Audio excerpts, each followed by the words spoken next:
પણ મૃત્યુ છે નહીં. જેથી તમને એ ખબર પડી જાય કે એક બાજુ જીવન છે અને એક બાજુ શૂન્ય છે. બધા સંતો એક જ વાત કરે છે, તમને ખ્યાલ હશે કે ભાઈ પિયુજીને મળવા રે ચાલો સખી સુખમાં, અને હજારો બીજી બધી વાણીઓ બી એવું કહે છે કે પિયુજીને મળવા રે ચાલો સખી સુખમાં. આપણા પિયુજી કેરો દેશ મારી હેલી, ગગનને ચડી હેલી જોઈ લો. એટલે જો તમે ભણેલા હોય તો તમને એ વાતનો ખ્યાલ હોય કે તમારે 0 ડાયમેન્શનમાં જવું જોઈએ. આ બધી સાધના અને તમે જે ધર્મને ધારણ કરેલો છે એ બધાયનું ફળ ખાલી એક જ છે કે તમે જીવતા જીવ એકવાર ખાલી શૂન્યમાં જઈ અને પછી પાછા અવતારો. એમ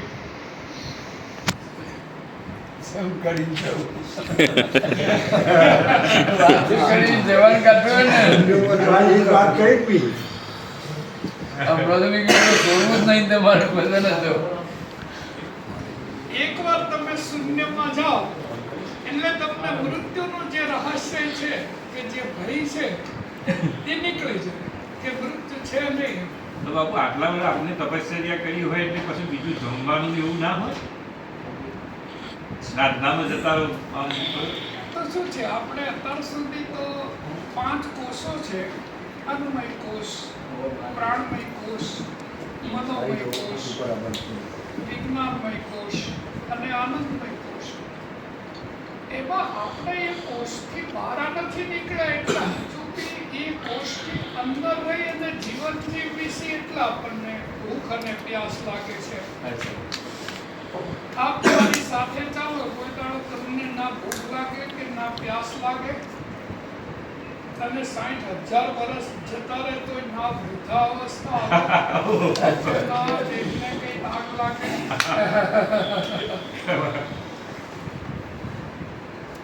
પણ આપણે અત્યાર સુધી એ વસ્તુને નથી જાણી કે ભાઈ તમારા હર સેલની અંદર મેમરી છે. તો એ મેમરી તો અત્યાર સુધી સર્ચ કરી જ નથી. દુનિયાના ડોક્ટરો મારી પાસે આવે છે કે આનું શું થાય, નાનું શું થાય. તમારો દીકરો ડોક્ટર તરીકે ભણ્યો છે એ તો સબસિડી ક્યાંથી કનેક્શન કાપવું ને ક્યાં જોડવું. તો ગ્રેવિટેશનલ ફોર્સ છે તે વેવ કનેક્શન છે. આટલો બધો સેન્સ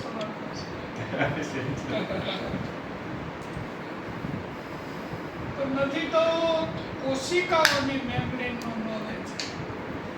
પછી તમે હમણાં જે વાત કરી એનો તો હોય જ નહીં. એ તો એક પરમેનન્ટ છે.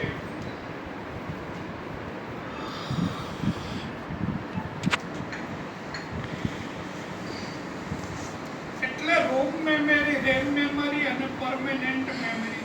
જ્યાં સુધી પરમેનન્ટ મેમરી ના ખુલે ત્યાં સુધી જન્મ અને મૃત્યુનો કોયડો સોલ્વ ન થાય.